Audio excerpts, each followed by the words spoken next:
Sí, mi nombre es Katia Colmenares y estoy a cargo del programa de formación virtual del Instituto Nacional de Formación Política de Morena. Este programa es una segunda versión porque salimos en pandemia cuando comenzamos el trabajo en el instituto. Queríamos hacer pues una oferta de formación política realmente territorial, pero justamente comenzó la pandemia.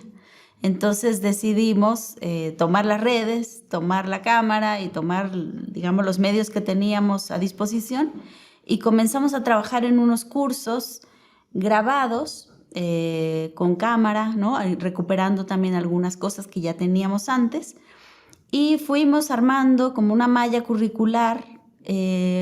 Con el tiempo nos fuimos dando cuenta que teníamos que hacer materiales más cercanos a la gente, ¿no? Menos académicos. En realidad los que estábamos trabajando ahí, todos teníamos un perfil muy académico. Y entonces el trabajo político que nos significó ya enfrentarnos, ¿no? a la gente, a la comprensión, a las bases que tenía la población, pues nos lanzó como a realizar la tarea de nuevo. O sea, comenzar de cero y decir, bueno, ahora vamos a pensarlo desde las necesidades que tenemos. Y de ahí comenzamos a armar pues una oferta formativa tratando de distinguir cuáles eran los elementos, digamos, básicos, fundamentales que necesitaba tener la población para salir a las calles, para protestar, para exigir, ¿no? A nuestros políticos, a nuestros representantes. Y también en el entendido de que la política no es una cuestión de los políticos. La política es una responsabilidad de todos y teníamos que sensibilizar de modo que la gente comprendiera la política, ahora sí, desde sus terrenos, desde su familia y que comenzara pues a hacer un trabajo de formación en ese sentido. Entonces, el programa que ahora presentamos, que se acaba de inaugurar este 16 de enero, es un programa con 15 cursos. 15 cursos y 3 niveles que tiene. Ahora se está abriendo el primer nivel. Y estos tres niveles se organizan en 5 ejes temáticos. Y ahí pues fuimos condensando como la gran propuesta, ¿no? Digamos, el eje 1 está centrado en Morena. O sea, de dónde venimos, cuál es la historia de nuestro movimiento, cómo son nuestros documentos básicos, dónde comenzó, ¿no? este proceso de lucha, pero también tratando de enraizar nuestro movimiento con la historia previa, porque nosotros nos llamamos Cuarta Transformación. Y Cuarta Transformación pues implica ya un cierto camino recorrido, entonces tuvimos que hacer como un pequeño recuento, qué significa la primera transformación, la segunda, la tercera y por qué es necesaria una cuarta, ¿no? Entonces, la idea también era como enraizar el proceso, o sea, enraizar nuestro movimiento, nuestra lucha y también ver qué cosas estaban inacabadas. ¿Por qué es necesaria una cuarta transformación? ¿No? O sea, y de ahí pues vale la pena como rememorar qué es lo que quedó pendiente. Por ejemplo, en la independencia, una vez que sacamos a los españoles, ¿no? de este país y comenzamos, digamos, la conformación de la república, pues finalmente ese español había quedado en la conciencia y había quedado en la subjetividad de la gente que tomó después las instituciones y el ejercicio del gobierno. Y entonces tenemos pues la reproducción del clasismo, del racismo, ¿no? De, digamos, las mismas instituciones. Es decir, nadie volteó a mirar la realidad de México para comenzar a pensar desde ahí cuál era el proyecto de país, sino que más bien se hizo copia y pega de lo que ya se tenía. Entonces, ahora se trata como de completar esa tarea. Y por eso la Cuarta Transformación es una revolución de las conciencias, ¿no? O sea, una revolución de las conciencias implica justamente transformar la subjetividad, que podamos realmente apropiarnos del proceso y que pensemos México ya no como algo que deciden los políticos, sino como algo que está en nuestras manos y que tenemos que hacernos cargo de ello. Entonces, ese es como el primer eje, ¿no? Eso es lo que tratamos de expresar ahí. El segundo eje aborda el tema, y aquí me iré ayudando de la tabla, el tema del neoliberalismo, pero visto desde América Latina, que se está jugando en una contradicción entre el neoliberalismo y el buen vivir, ¿no? O sea, porque América Latina fue el gran laboratorio donde comenzó este fenómeno, ¿no? Unas políticas económicas que después también se volvieron una política cultural, porque hay que decirlo, el neoliberalismo no solamente está en los programas, sino que también se hizo un proyecto educativo en ese sentido, y por eso podemos también nosotros encarnar una subjetividad neoliberal, y en parte nos volvemos como parte cómplice de este mismo proyecto, digamos, exacerbando ciertos valores del individuo, ¿no? De la libertad, pero en un sentido muy liberal, o sea, muy del ego moderno, de que no me cuiden, ¿no? Mi libertad, en lugar de ver como por el bien común. Y por otra parte, tenemos también en América Latina otras alternativas, propuestas, ¿no? Que es, digamos, el más enigmático y que está volviéndose cada vez más un referente que suena y lo vamos descubriendo, es el vivir bien, ¿no? Que en quechua le llaman el sumacausa y en aymara el sumacamaña. Y este vivir bien significa una vida buena, una vida digna y en armonía con la naturaleza. Entonces eso es algo que también resuena para México como parte de nuestras raíces, porque nuestra población, pues bueno, aunque fue la población originaria, fue exterminada, o sea, es una cuestión de ver los números, ¿no? O sea, los millones de seres humanos que quedaron en la conquista, de todos modos seguimos teniendo un 10% de población originaria. Y eso de alguna manera nos sigue todavía retumbando, lo sentimos de manera muy presente en nuestras raíces. Entonces, quisimos como en esta línea temática, por una parte explicar lo que es el neoliberalismo, lo que ha implicado para México, pero por otra parte recuperar la historia de dónde viene este neoliberalismo y finalmente la geopolítica. Porque México también, digamos, se encuentra en un espacio que hay que saber analizar en el horizonte mundial.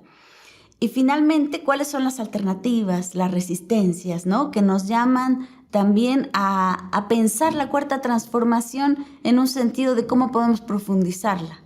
Porque sabemos que la 4T no es un proyecto de 6 años.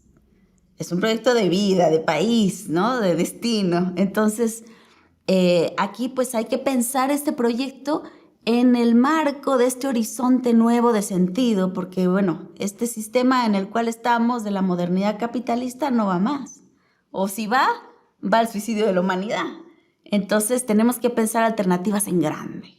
Y la cuarta transformación creo que también está pensada a pensar en ese sentido.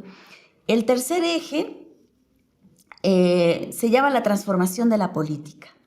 Y aquí, pues ustedes realmente van a encontrar por todos lados la presencia de Enrique Dussel, este filósofo mexicano, porque nació en Argentina, pero hay que decirlo, es ya nacionalizado mexicano y que trae la camiseta de la Cuarta Transformación muy puesta. O sea, él ha acompañado el proceso, el movimiento desde sus inicios. Y toda la política que él ha ido desarrollando, la política de la liberación, él también le ha ofrecido al movimiento para pensar nuestra realidad y para pensar la política en otra clave, porque casi siempre, y digamos, esto es como una cuestión que podemos nosotros rastrear en la filosofía política moderna, se ha concebido la política como dominación. Cuando uno oye, por ejemplo, el concepto de poder, automáticamente nos viene a la mente la dominación. Y justamente Dussel ha hecho un trabajo para resemantizar este concepto en función de responder a lo que dice nuestro querido presidente de que la política es un noble oficio. Pero si es un noble oficio, entonces el poder no puede ser dominación, porque no hay manera de presentarlo de una manera que nos convenza, ¿no? Como un noble oficio. Entonces el poder, comenzando a pensarlo desde el servicio, Y esta es una clave que él va a encontrar en la historia. Enrique Dussel se va a ir a la historia de los pueblos y va a decir, es que en realidad el poder, cuando se lo ejerce, es servicio, ¿no? Delegado, o sea, es poder que te le delega la gente para que tú lo ejerzas en beneficio de toda la gente, de la población, ¿no? Entonces, nosotros empezamos a trabajar, ¿no?, este eje desde estas categorías, ¿no? O sea, tratando de mostrar que no es que hay que embarrarse las manos, porque muchas veces se nos dice eso, ¿no? Hay que meterse a la política y embarrarse las manos. No, hay que meterse a la política pensando que uno va a hacer las cosas bien y que uno va a prestar un servicio. Siempre también sin la ingenuidad, ¿no? O sea, tomando en cuenta en que hay que tomar decisiones, que hay que ver la cuestión de la factibilidad, que no podemos pensar que la realidad es lo que soñamos, ¿no? Que tenemos que responder a ciertas circunstancias, pero en ese camino también de las contradicciones, uno puede mantenerse fiel al proyecto y fiel al pueblo. Entonces se vuelve un noble oficio y un arte también, ¿no? Entonces lo pensamos también en función de invitar a las nuevas generaciones, porque las nuevas generaciones no quieren ir a embarrarse, ¿no? Ellos sí quieren un mundo bueno, un mundo nuevo.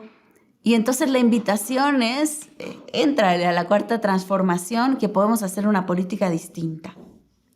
Y viendo también cuándo es que uno se corrompe, ¿sí? La política se corrompe cuando el político piensa que él ejerce el poder desde sí. Es decir, que me siento en la silla, ¿no?, y tengo el poder, que tengo el cargo y tengo el poder, que me pongo el uniforme y tengo el poder. En realidad me siento en la silla, me pongo el uniforme y ostento el cargo al servicio. Y esa silla y ese cargo y ese uniforme es prestado. Y me lo ha dado el pueblo. Entonces el verdadero soberano es el pueblo. Y yo soy un servidor. Entonces, así como decía, ¿no?, el fundador del cristianismo, el que quiera mandar, que primero sirva.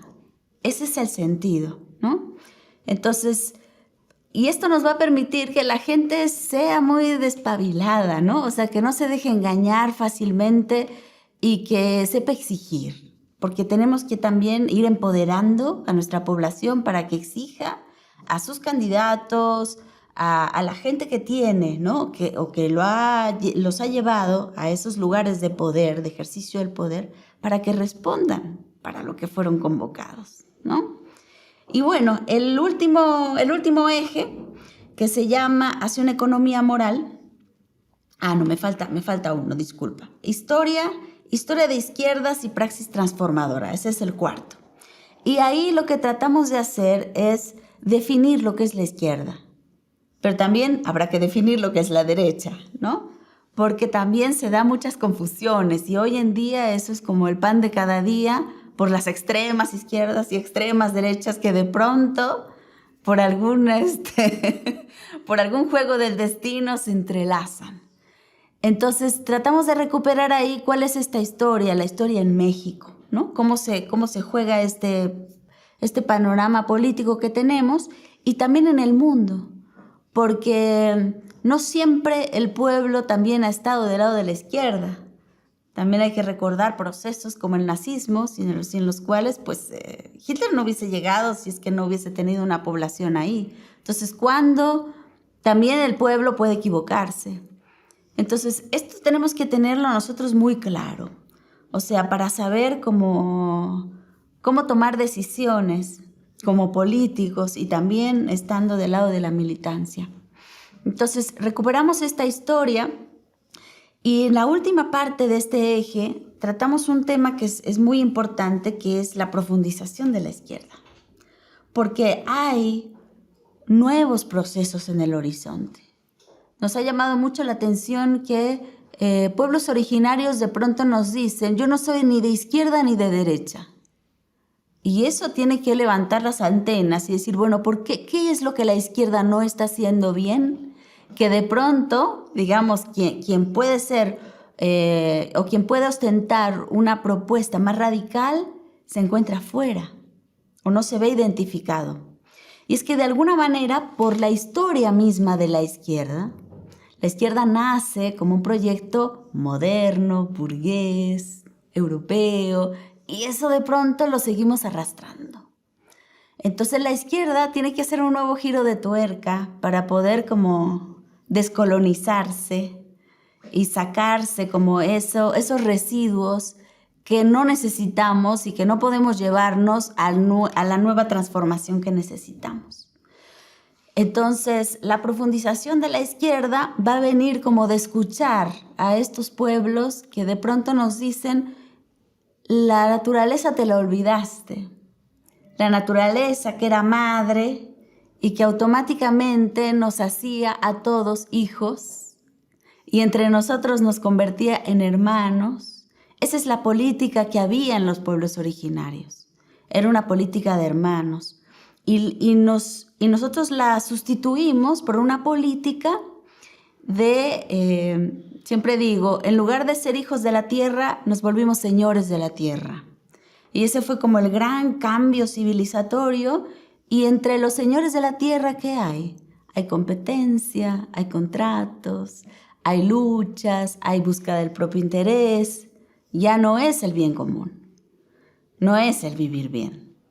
Entonces vale la pena como escuchar estas voces de nuestros pueblos, de nuestras raíces, para volver a reinterpretar la izquierda y sacarla como de esos residuos coloniales que todavía tiene para poder realmente dar un nuevo paso.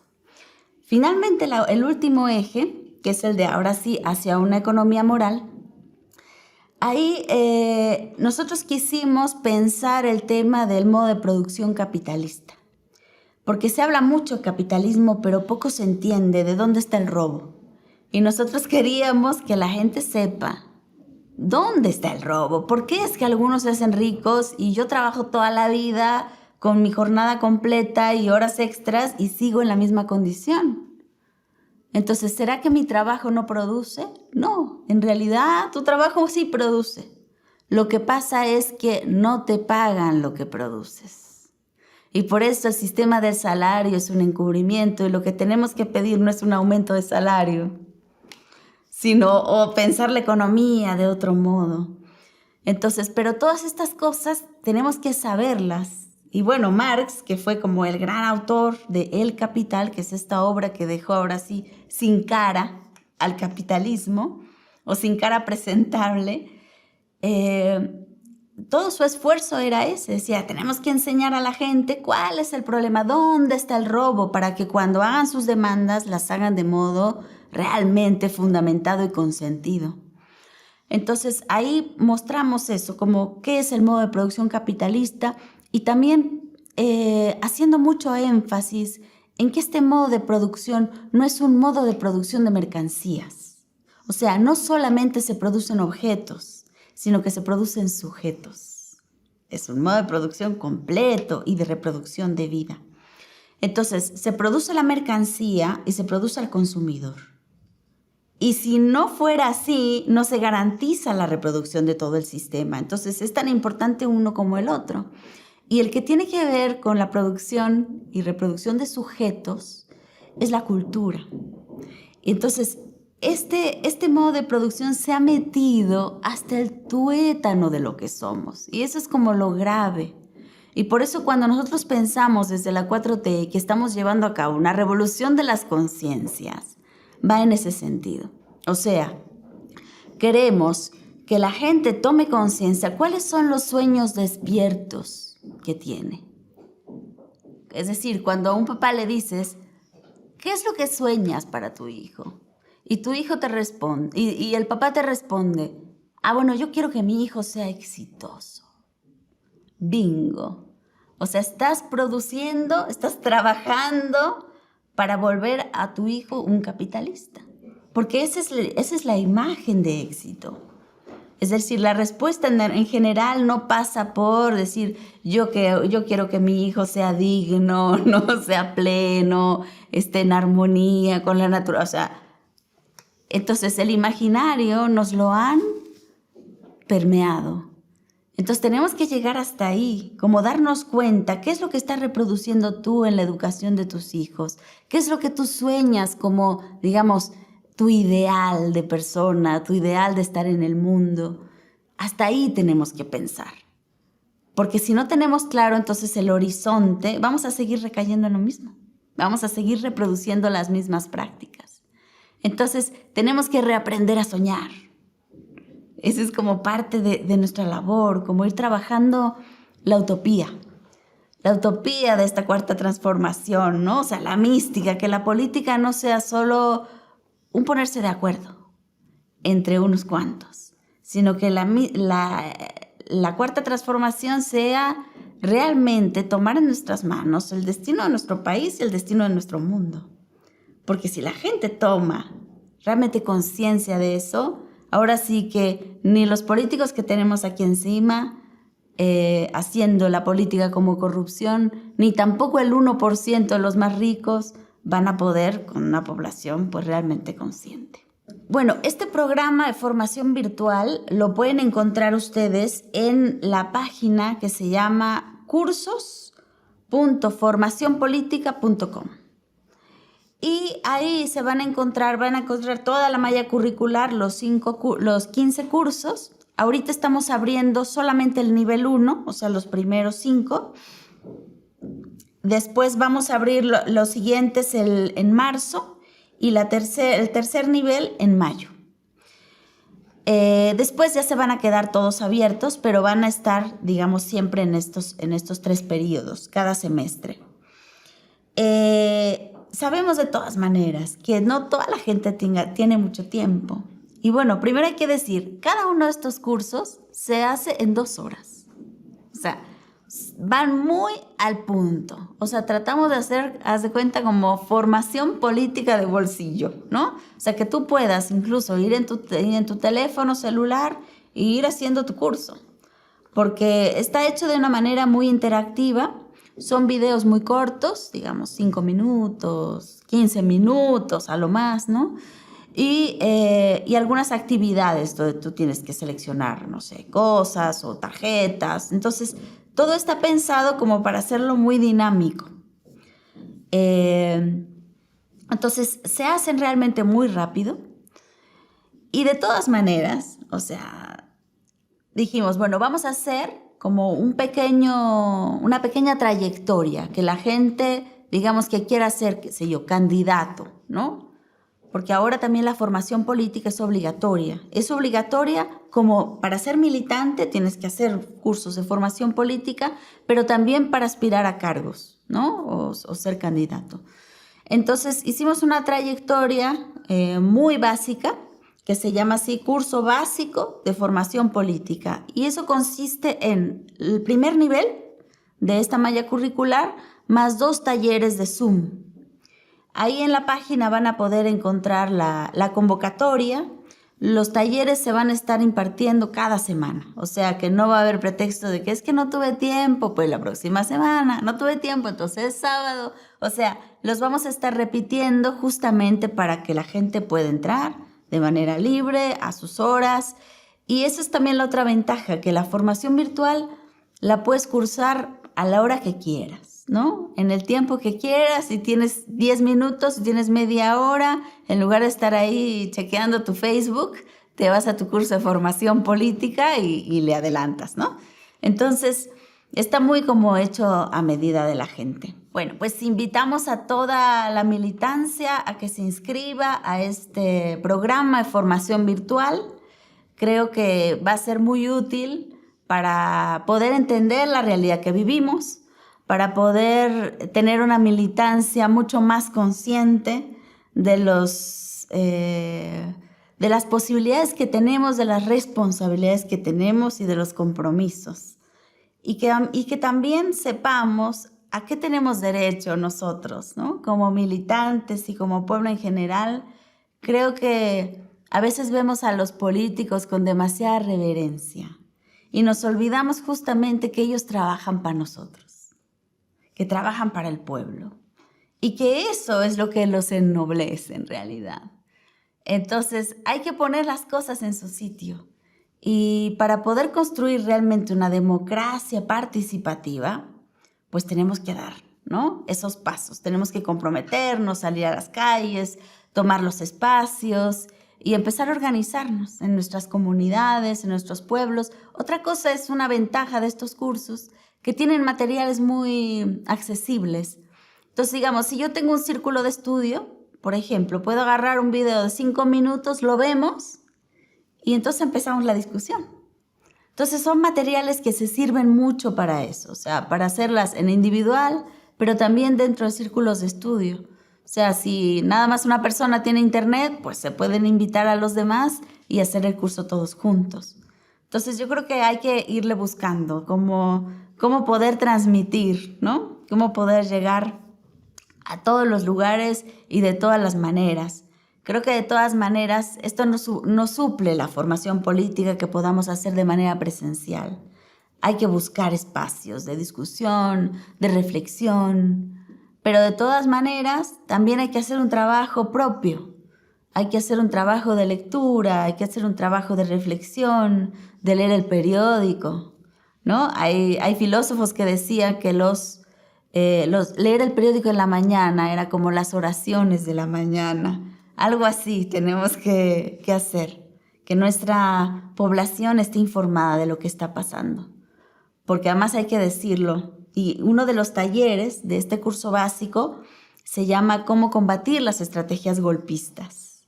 Y ese tema es muy importante. O sea, tenemos que estar muy atentos a los síntomas, a esos pequeños pasos, porque los golpes ahora ya no son como antes, ¿no? Que llegaban los militares, tanques y todo ya en el Zócalo. No. Ahora la cosa se hace muy de colores, muy de a buenas, muy alegremente, con banderas, con campamentos, ¿no? Y de pronto ya tienes ahí el golpe armado. Entonces tenemos que saber cómo leer esos signos. Y creo que América Latina ha hecho un gran recorrido. Hoy día seguimos todavía arrastrando esos temas, cada vez más encubiertos los golpes, y tenemos que estar muy atentos para defender nuestro proceso.